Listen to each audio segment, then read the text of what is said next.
नमस्कार, अपना उत्तर प्रदेश देख रहे हैं मेरे साथ। मैं हूं शंकर दत्त पंत। शुरुआत करते हैं खबरों की। एक बड़ी खबर आ रही है आगरा से, जहां पर बैंक से दिन दहाड़े 7 लाख रुपए की लूट की वारदात को अंजाम दिया गया है। 3 हथियारबंद बदमाशों ने इस लूटकांड को अंजाम दिया है।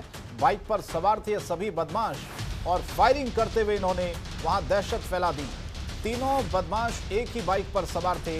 थाना इराद नगर के खेड़िया के कैनरा बैंक का यह पूरा मामला है, जहां पर यह घटना हुई है। डकैत आए भी तो कितने लोग थे टोटल? 3 मुंह बांधे हुए थे आपको? एक बांधे वो 2 खुले। क्या पूरा मामला क्या हुआ था जब आप बैंक में? बैंक में ये है कि हम तो कैश जमा कर गया, हम 3 भाई है, तीनों को वहाँ बुलाए लोगों ने, न्यू कर लिए, तो हम तो 3 हैं, 3 भाई।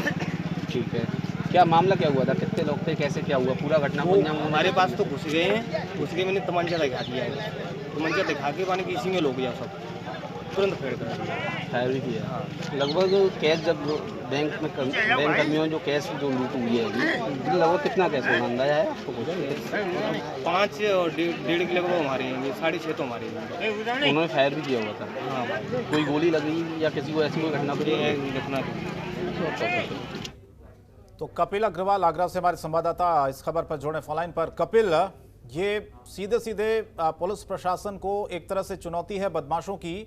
दिन दहाड़े लाखों रुपए की लूट को अंजाम दिया गया है। कब की ये घटना है? अपराधियों ने इस वारदात को अंजाम दिया है, तो वो कहीं ना कहीं पुलिस के लिए एक बड़ी चुनौती है। जिस तरह से 3 बदमाश नकाबपोश थे, उन्होंने बैंक में घुसकर 7 लाख रुपए की इस पूरी लूट को अंजाम दिया। उन्होंने इतना ही नहीं, अपने आप को बचाने के लिए उन्होंने फायरिंग भी की, जिसकी वजह से वहाँ जो लोग थे वो दहशत में आ गए। और जब लोगों ने पकड़ने की भी उनको कोशिश की, तब भी लोगों ने उन्होंने फायरिंग की। तकरीबन 4 राउंड फायर जो है यह बदमाशों द्वारा किए गए थे।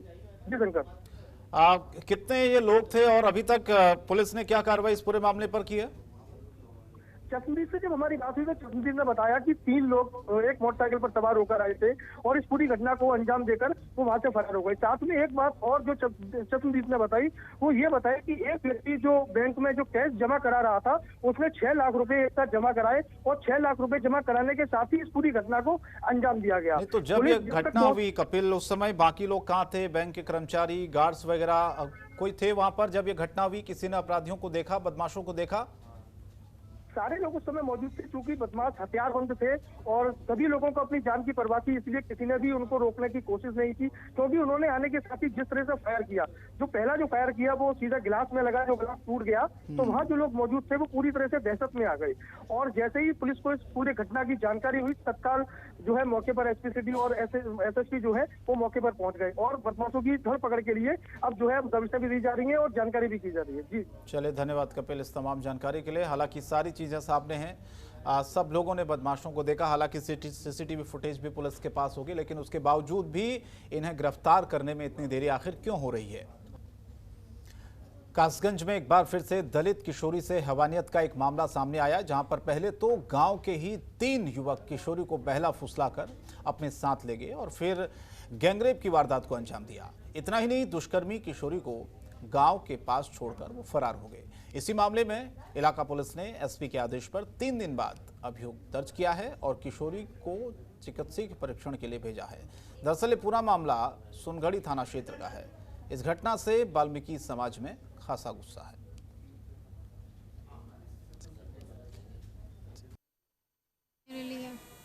मोनू कहाँ ले गया था? गंडवारा। फिर क्या हुआ आपके साथ? उल्टा सीधा काम किया है? उल्टा सीधा काम किया। उसके बाद? उसके बाद मेरे लिए छितारा छोड़ दिया।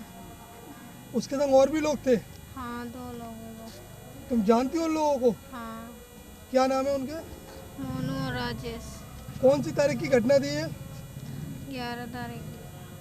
एक सूचना मिली थी, लड़की की तहरीर पे मुकदमा लिखा गया है 363/66 का, और वो मामला मेडिकल में प्रोसेस में है। मेडिकल उसका हो रहा है, मेडिकल होगा, फिर 164 के बयान है और फिर आगे की कार्रवाई की जा रही है। बकाया जो है जो मुलजिम हैं उन पर जो है दबिश जारी है। हाँ सर, घटना ब्रीफ में बताएं सर, क्या हुआ था, कैसे हुआ था, कहाँ से हुआ था?